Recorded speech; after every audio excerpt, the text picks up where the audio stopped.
Dios, Dios, Dios.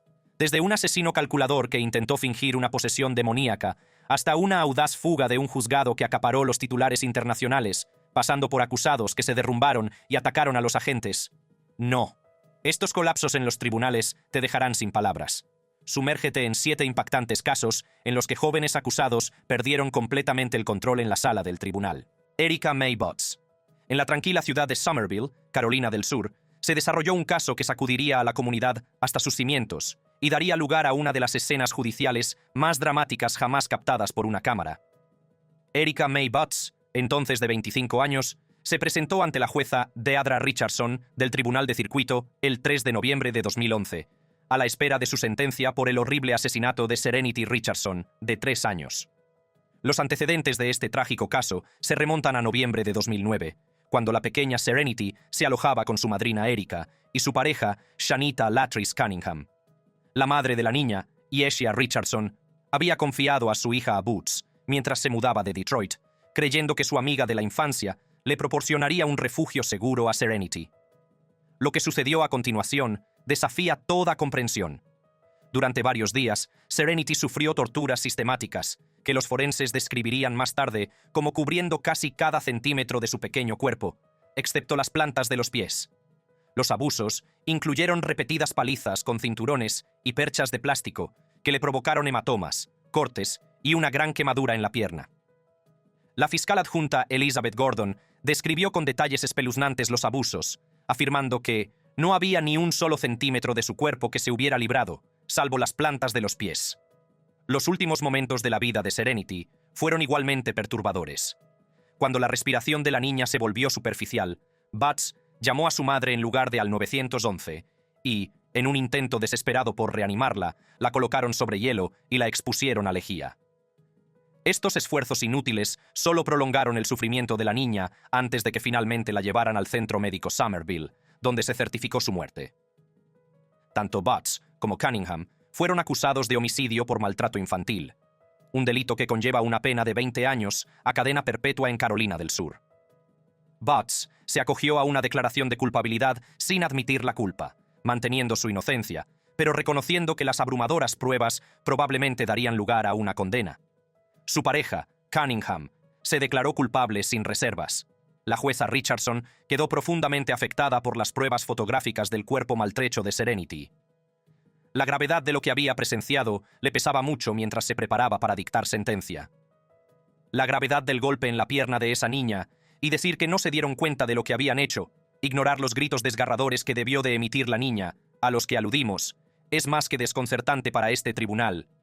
Por lo tanto, el tribunal considera apropiado que ambos sean condenados a cadena perpetua en el Departamento de Correcciones del Estado. En el momento en que el juez Richardson anunció las condenas a cadena perpetua, se desató el caos en la sala del tribunal. Tanto Butts como Cunningham se derrumbaron en el suelo al mismo tiempo, llorando y hiperventilando en una muestra de desesperación absoluta. La escena fue tan intensa que los funcionarios del tribunal tuvieron dificultades para mantener el orden, y un secretario preguntó frenéticamente si había algún técnico de emergencias médicas en el edificio mientras intentaban calmar la respiración entrecortada de Butts. Pero el drama no terminó ahí. Los familiares de Butts, que se encontraban en la galería, perdieron el control de sus emociones. Su hermana se arrojó repetidamente contra un banco de la sala, gritando «¡No!», mientras su madre se negaba a abandonar la sala, gritando «¡No puedo dejar a mi niña así!», y 3 miembros del personal tuvieron que sacarla a la fuerza del recinto. El caos emocional puso de relieve el devastador impacto del crimen en todos los involucrados. Según los últimos datos disponibles, Erica May Butts sigue encarcelada en la institución correccional Graham, en Carolina del Sur, sin posibilidad de libertad condicional ni de liberación. A continuación, veremos un caso que revelará lo más profundo de la crueldad humana y que dará lugar a uno de los comportamientos más perturbadores jamás registrados en un tribunal. David Moses. David Deshaun Moses, de 17 años, asesinó brutalmente a Dorothy Session, de 81 años, durante un robo fallido el 14 de abril de 2010, y más tarde sorprendió a los observadores con sus extrañas e inapropiadas reacciones durante las audiencias de sentencia. El crimen en sí fue tan absurdo como brutal. Moses, junto con sus cómplices Katila Nash y Angelique Nash, habían estado merodeando por el barrio de East Bakersfield, llamando a las puertas en lo que las autoridades reconocieron como una táctica habitual para identificar posibles objetivos de robo. Cuando se acercaron a la casa de Dorothy Session, en el bloque 1500 de Camino Sierra, Moses afirmó que estaban buscando a un amigo y que necesitaban usar el teléfono. Session, mostrando la naturaleza confiada que había caracterizado sus 81 años de vida, permitió a Moses y Katila Nash entrar en su casa. Lo que sucedió a continuación desafió toda decencia humana. Moses desató una salvaje agresión contra la anciana, golpeándola tan brutalmente que le rompió la nariz, le arrancó varios dientes, le provocó múltiples cortes y le dejó los ojos morados. Las pruebas sugieren que la arrastraron de una habitación a otra, luchando por su vida hasta el final. Sorprendentemente, no robaron nada de la casa, lo que hizo que la violencia pareciera aún más absurda. Según la ley de California sobre homicidio doloso, los 3 adolescentes fueron acusados de asesinato en primer grado, ya que el homicidio se produjo durante la comisión de un robo. La circunstancia especial del asesinato durante un robo elevó la pena potencial a cadena perpetua sin posibilidad de libertad condicional. Cuando Moses compareció por primera vez para ser sentenciado el 25 de octubre de 2012 ante el juez Gary T. Friedman, el tribunal escuchó el desgarrador testimonio de la familia de Session. Sin embargo, fue durante la audiencia de revisión de la sentencia, el 21 de octubre de 2020, cuando Moses mostró un comportamiento tan extraño e inapropiado que conmocionó a los observadores más experimentados del tribunal. Tras los cambios legales provocados por la decisión del Tribunal Supremo en el caso Miller contra Alabama sobre las sentencias a menores, Moses tuvo derecho a una nueva audiencia de sentencia para tener en cuenta su juventud y su potencial de rehabilitación.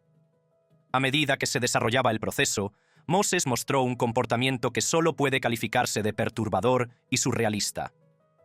Con una risita, una carcajada y un bostezo tras otro, David Moses actuó de forma extraña en su sentencia esta mañana, pareciendo quedarse dormido en su silla no una, sino 2 veces. Los observadores del tribunal quedaron atónitos ante el comportamiento de Moses. La reacción del fiscal reflejó la conmoción que sintieron todos los presentes. Me dio la impresión de que pensaba que esto era un juego. No mostró ningún tipo de arrepentimiento por sus actos. Durante la audiencia de revisión de la sentencia, el defensor público de Moses, Terrell Wakeman, describió a un joven fracasado por el sistema, destacando su difícil infancia sin figura paterna y su internamiento en hogares colectivos, que calificó de vía directa a la cárcel. Wakeman abogó por una reducción de la pena de 25 años a cadena perpetua, haciendo hincapié en que la intención original era el robo, no el asesinato.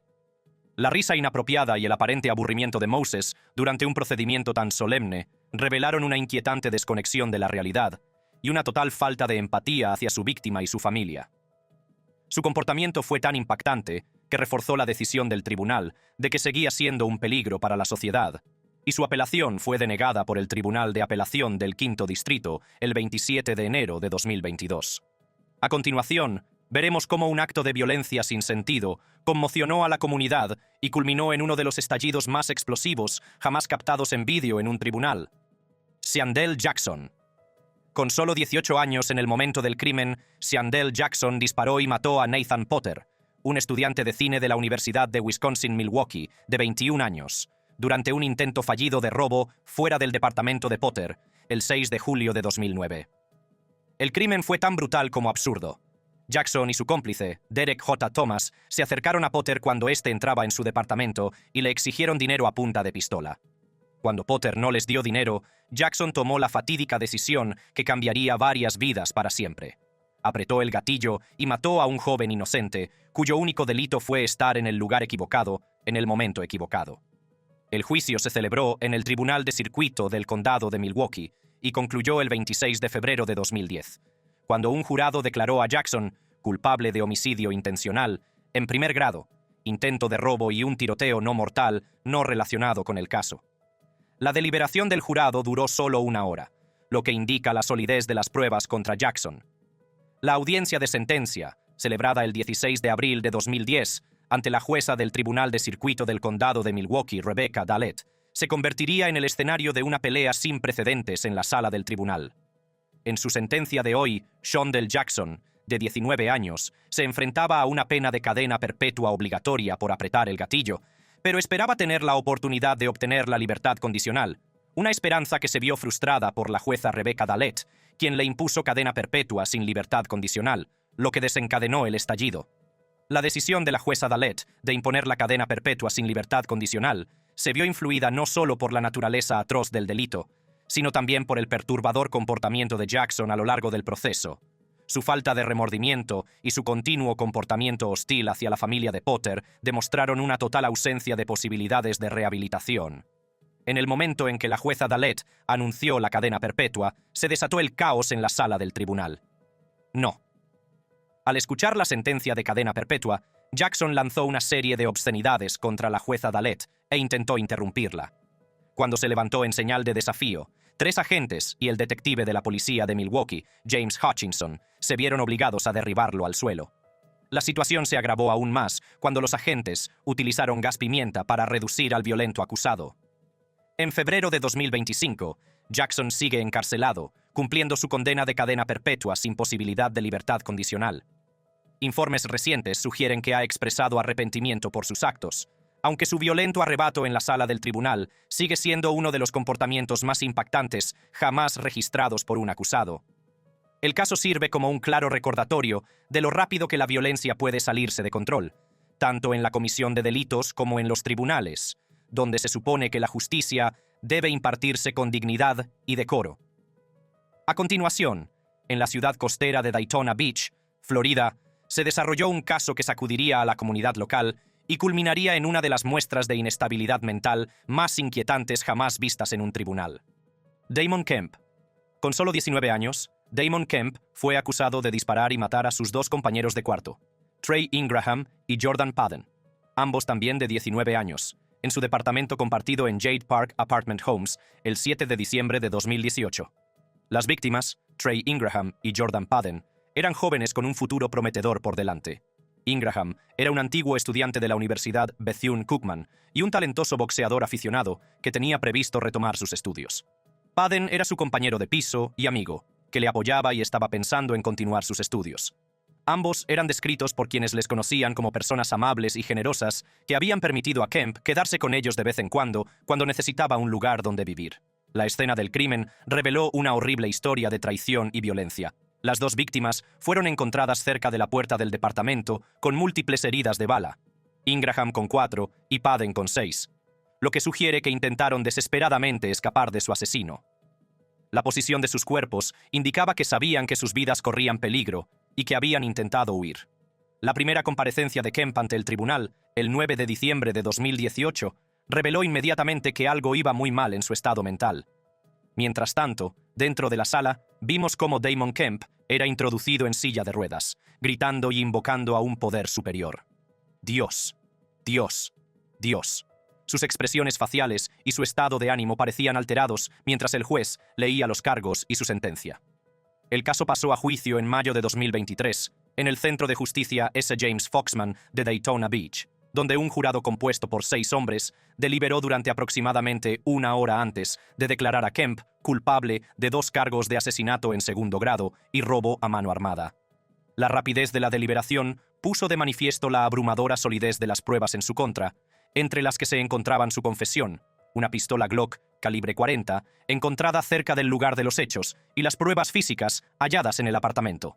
Kemp apeló su condena, pero el 8 de octubre de 2024, el Tribunal de Apelación del Quinto Distrito de Florida confirmó la decisión del Tribunal Inferior y mantuvo las 3 cadenas perpetuas.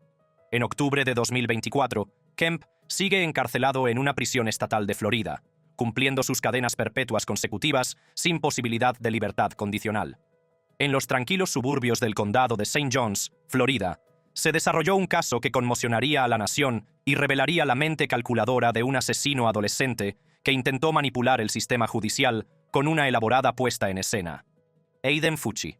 Con solo 14 años cuando cometió su crimen, Aiden Fucci asesinó brutalmente a su compañera de clase Tristin Bailey, de 13 años, el 9 de mayo de 2021, apuñalándola 114 veces en una zona boscosa cerca de su barrio. Tristin Bailey era todo lo que unos padres podían desear en una hija. Una animadora dedicada de la Patriot Oaks Academy, llena de entusiasmo, ambición y determinación. Era muy querida por su familia, sus amigos y la comunidad, lo que hace que su asesinato sin sentido sea aún más devastador. La noche del 8 de mayo de 2021, Fucci pasó la tarde con su novia y un amigo, patinando por su barrio. Mientras tanto, Tristan disfrutaba de una cena con su familia. Al regresar a casa alrededor de la medianoche, Tristan fue vista en un videochat con un chico con una gorra de béisbol que la convenció para que saliera con él. Las imágenes de las cámaras de vigilancia captaron el trágico último trayecto, en el que se ve a Fucci y Tristan caminando juntos hacia un callejón sin salida arbolado entre la 1:24 y la 1:45 de la madrugada. Fue la última vez que se vio con vida a Tristan. A las 3:27 am, las cámaras de vigilancia captaron a Fucci corriendo descalzo hacia su casa, llevando sus zapatos. Cuando llegó a su casa, comenzó a intentar destruir las pruebas, escondiendo la ropa ensangrentada y las armas en su habitación, convencido de que había conseguido escapar del asesinato. A la mañana siguiente, el Día de la Madre de 2021, la familia de Tristan descubrió que había desaparecido y se puso en contacto con las autoridades. Durante la investigación inicial, Fucci fue interrogado como la última persona que vio a Tristan con vida. Su versión de los hechos no cuadraba y su sugerencia de que Tristan había estado con un traficante de drogas no estaba respaldada por pruebas. Cuando el cuerpo de Tristan fue descubierto en el bosque con 114 puñaladas, la policía se centró inmediatamente en Fucci. Un registro de su casa reveló pruebas condenatorias. Una funda de cuchillo vacía, zapatillas Nike ensangrentadas, que coincidían con las que se veían en las imágenes de vigilancia, una camiseta y unos vaqueros ensangrentados y restos de sangre en el lavabo del baño. Fucci fue inicialmente acusado de homicidio en segundo grado, que se elevó a homicidio en primer grado después de que se conociera el alcance de las lesiones de Tristan. Su madre, Crystal Smith, también fue arrestada por manipulación de pruebas después de que las imágenes de las cámaras de vigilancia la mostraran lavando los jeans ensangrentados de Fucci. Fue durante el proceso previo al juicio cuando Fucci intentó lo que parecía ser una elaborada actuación para eludir la responsabilidad de sus crímenes. «No os lo permitiré, demonios. No dejaré que me arrebatéis el alma. No me arrebataréis el alma, demonios. No os dejaré que me arrebatéis el alma». Cuando el juez declaró que no se tendría en cuenta su supuesta posesión demoníaca, el estado de Fucci mejoró milagrosamente. Aiden acabaría siendo juzgado por sus crímenes, y el juez declaró que no se tendría en cuenta su supuesta posesión demoníaca. El 24 de marzo de 2023, el juez R. Lee Smith condenó a Fucci a cadena perpetua, afirmando que el crimen no tenía motivo y que se había cometido sin otra razón que satisfacer el deseo interno del acusado de sentir lo que era matar a alguien. Debido a su condición de menor, Fucci podrá solicitar la revisión de su sentencia después de 25 años. La reacción de Fucci al recibir la cadena perpetua fue característicamente impasible. «Señor Fucci, tras haberse declarado culpable del delito de asesinato en primer grado, lo declaro culpable del asesinato premeditado en primer grado de Tristan Bailey. Lo condeno a cadena perpetua». El 27 de febrero de 2025, el Tribunal de Apelación del Quinto Distrito de Florida confirmó la cadena perpetua de Fucci, encontrando solo un pequeño error administrativo en las tasas, que fue posteriormente corregido. En enero de 2025, Fucci fue trasladado a otro centro penitenciario, como parte de las operaciones rutinarias de la prisión. A continuación, veremos cómo se desarrolla una tragedia que destrozará a una familia y culminará en una de las escenas judiciales más devastadoras que se hayan visto jamás. Jacob Matthew Morgan.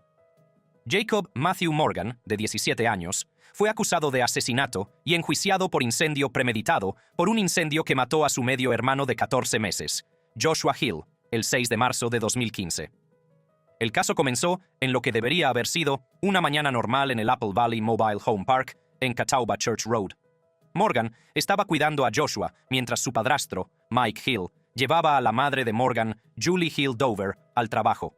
Lo que sucedió a continuación destruiría varias vidas y dejaría a una comunidad enfrentándose a preguntas inconcebibles sobre la familia, la salud mental y la justicia. Alrededor de las 8:30 de la mañana, se produjo un incendio en la casa móvil que rápidamente envolvió la estructura en llamas. A pesar de la rápida respuesta de los bomberos, no pudieron llegar a tiempo para rescatar a Joshua. El bebé murió por inhalación de humo y quemaduras, y su pequeña vida se extinguió en lo que los investigadores determinarían más tarde que no fue un accidente. La descripción del fiscal sobre el patrón del incendio pintó un escalofriante cuadro de intencionalidad.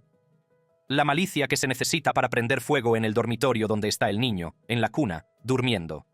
Un patrón de quemaduras que va desde debajo del niño hacia la puerta del dormitorio, causado probablemente por algo, es un patrón de quemaduras significativo, tal y como lo describió, podría haber sido alcohol, podría haber sido otra cosa que se consumió con el fuego, pero un patrón de quemaduras significativo muestra que hay algo significativo e intencionado. Morgan dijo inicialmente a los investigadores que se despertó con el humo. Intentó entrar en el dormitorio, pero las llamas se lo impidieron, y pidió ayuda al vecino Stephen Blackwell, quien informó de que Morgan gritaba: «Mi hermano está ahí dentro». Sin embargo, tras un intenso interrogatorio de 5 horas, la verdad comenzó a salir a la luz. Morgan acabó admitiendo que había estado jugando con velas de té y que había provocado el incendio, alegando que había dejado caer una vela sobre una manta en el dormitorio principal y había prendido fuego a un cordel en un cojín del sofá del salón. Dijo que intentó apagar el fuego, pero no pudo, y que huyó en busca de ayuda en lugar de llamar al 911 o intentar rescatar a Joshua. La audiencia preliminar del 12 de mayo de 2015, ante el juez Louis D. Malfrus, Jr., se convirtió en el escenario de una de las escenas judiciales más desgarradoras jamás registradas. El abogado de Morgan, Bridget Barrowclough, intentó que se redujeran o desestimaran los cargos, alegando la falta de malicia y citando los problemas de salud mental de Morgan. Cuando el juez confirmó los cargos, Morgan sufrió un colapso emocional inmediato y devastador. Por lo tanto, voy a determinar que hay causa probable para acusar al individuo de los 4 cargos presentados en la sesión general del tribunal. Lo acuso formalmente. En el momento en que el juez anunció su decisión, Morgan se derrumbó angustiado y lloró desconsoladamente al darse cuenta de la gravedad de los cargos. Su madre, Julie, estaba igualmente devastada y expresó su angustia, alegando que la policía había utilizado tácticas coercitivas durante el interrogatorio de su hijo autista. Morgan fue puesto en libertad en diciembre de 2022, tras cumplir aproximadamente 7 años de condena, probablemente gracias a las disposiciones de Carolina del Sur para los delitos no violentos. Su colapso en la sala del tribunal sigue siendo uno de los momentos más emotivos de la historia judicial reciente, que ilustra el impacto devastador de la tragedia familiar en todos los involucrados, independientemente de su culpabilidad o inocencia. En la acomodada comunidad de Davie, Florida, un brutal allanamiento de morada y asesinato culminaría no solo en una dramática escena en la sala del tribunal, sino en una serie de acontecimientos que cautivarían a la nación y demostrarían la rapidez con la que los procedimientos pueden degenerar en caos. Deyante Resiles.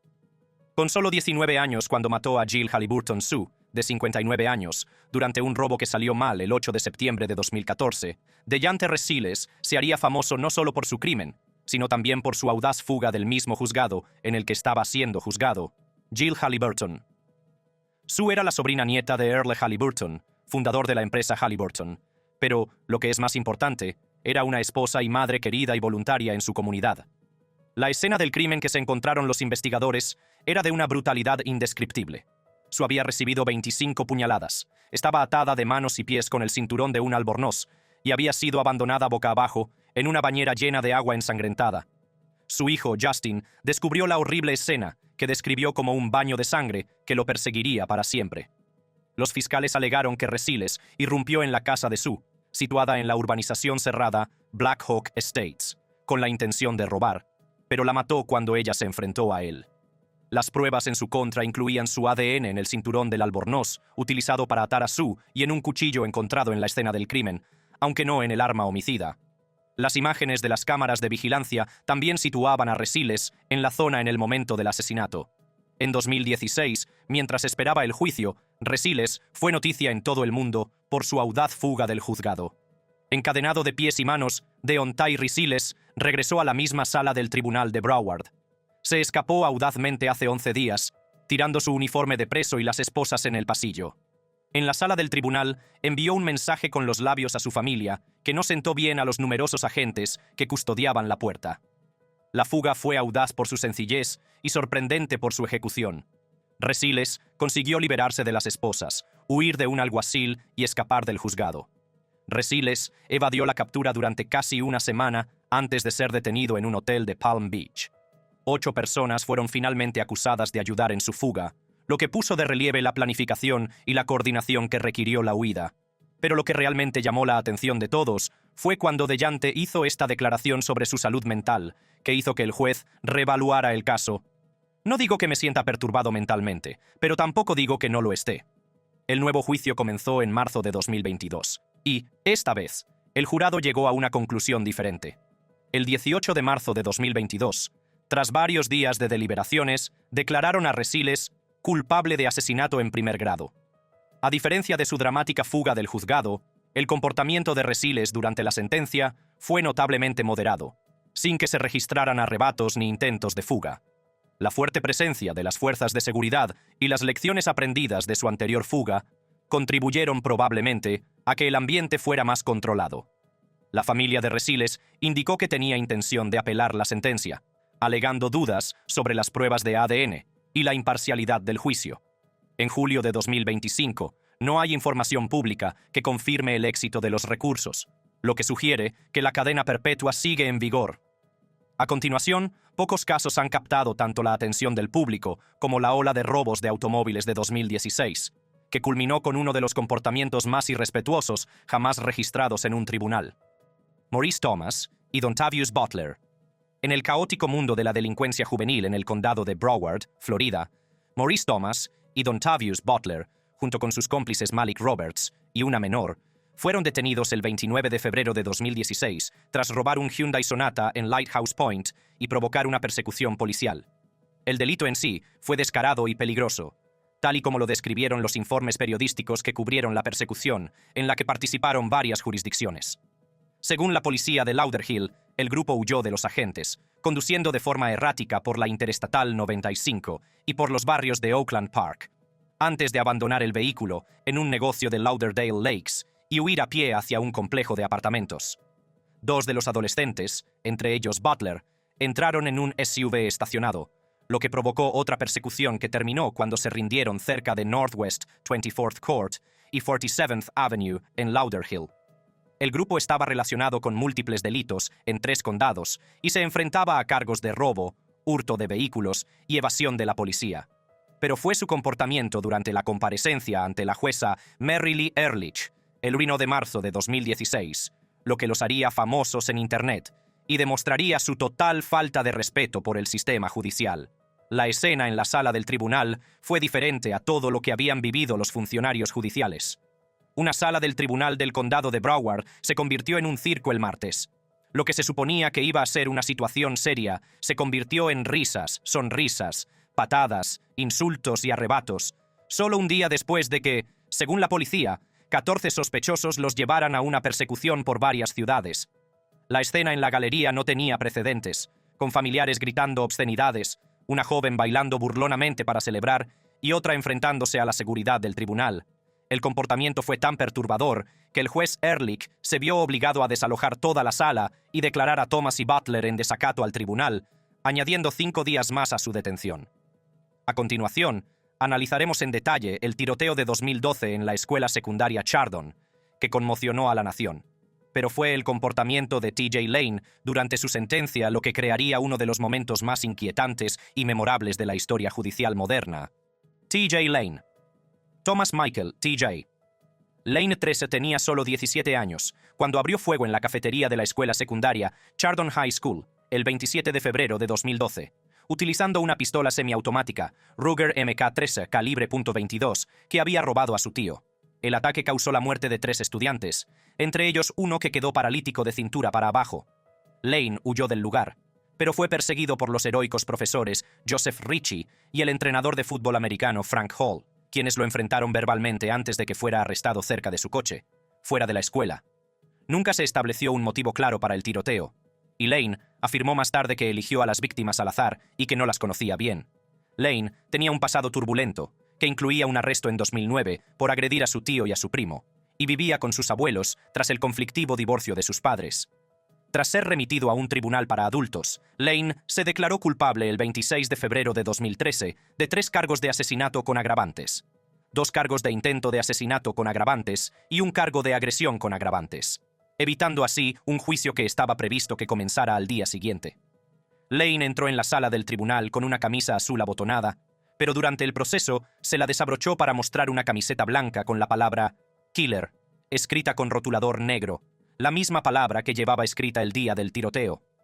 El juez Fury condenó a Lane a 3 cadenas perpetuas consecutivas sin posibilidad de libertad condicional por los asesinatos, más 37 años adicionales por los intentos de asesinato y la agresión con agravantes. pero lo que sucedió a continuación consolidaría la infamia de Lane en los tribunales. Tras anunciarse la sentencia, Lane se dirigió a las familias con palabras tan viles e impactantes que provocaron la condena nacional. TJ Lane. Esta mano que apretó el gatillo que mató a sus hijos, ahora se masturba recordándolo. Que se jodan todos. Las apelaciones de Lane no tuvieron éxito, y el Tribunal de Apelaciones del 11 Borough Distrito confirmó su sentencia en 2014. En septiembre de 2014, escapó brevemente de la institución correccional Allen Oakwood, pero fue recapturado en menos de 6 horas. Posteriormente fue trasladado a la prisión de máxima seguridad del estado de Ohio y más tarde al Centro Correccional del Sur de Ohio, donde permanece en la actualidad. Para nuestro último caso, nos adentramos en el corazón de Los Ángeles, donde un tiroteo relacionado con pandillas en la USC culminaría en uno de los colapsos emocionales más explosivos jamás capturados en un tribunal, cuando un joven se enfrentó a la realidad de pasar el resto de su vida tras las rejas. Brandon Spencer, de 21 años, fue condenado por disparar a un miembro de una banda rival en una fiesta de Halloween, celebrada en 2012 en el campus de la USC. El tiroteo se produjo solo 6 meses después de que 2 estudiantes chinos fueran asesinados en lo que parecía un robo a las afueras del campus, lo que creó un clima de miedo y llevó a la USC a reforzar considerablemente las medidas de seguridad. La violencia puso de relieve la preocupación existente por la actividad de las bandas en las inmediaciones de la prestigiosa universidad y su impacto en la seguridad de los estudiantes. El impacto del crimen en la seguridad del campus fue significativo y duradero. Me siento muy seguro. De hecho, llevo 34 años en el campus. Ni Brandon Spencer ni ninguno de los 4 hombres a los que disparó eran estudiantes aquí. Aunque Spencer no era estudiante de la USC, sus acciones durante la fiesta de Halloween tuvieron consecuencias de gran alcance que se extendieron mucho más allá de las víctimas inmediatas. El tiroteo se saldó con múltiples víctimas, ya que Spencer disparó a 4 personas diferentes durante el caótico incidente. Pero fue la reacción de Spencer al recibir su sentencia la que creó una de las escenas más dramáticas jamás registradas en un tribunal. En el momento en que el juez Clark anunció la sentencia de 40 años de cárcel, Spencer perdió por completo la compostura. Los fiscales argumentaron que el tiroteo fue el resultado de una disputa entre Spencer y un miembro de una banda rival, Brandon Spencer. No soy una mala persona, pero cometí errores. No soy solo un pandillero como ustedes intentan retratarme. Antes de la sentencia, con lágrimas en los ojos, dijo lo siguiente Brandon Spencer. Lo siento por lo que pasó, su señoría, pero no puedo pasarme toda la vida en la cárcel. La violenta reacción de Spencer ante la sentencia fue impactante y desgarradora, ya que se golpeó repetidamente la cabeza contra la mesa de la defensa en lo que parecía un colapso mental total. La escena puso de relieve la devastadora realidad a la que se enfrentan los jóvenes delincuentes cuando se enfrentan a todas las consecuencias de sus actos violentos. Si te ha gustado este video, echa un vistazo a los demás videos increíbles de nuestro canal. Gracias por vernos. Hasta la próxima.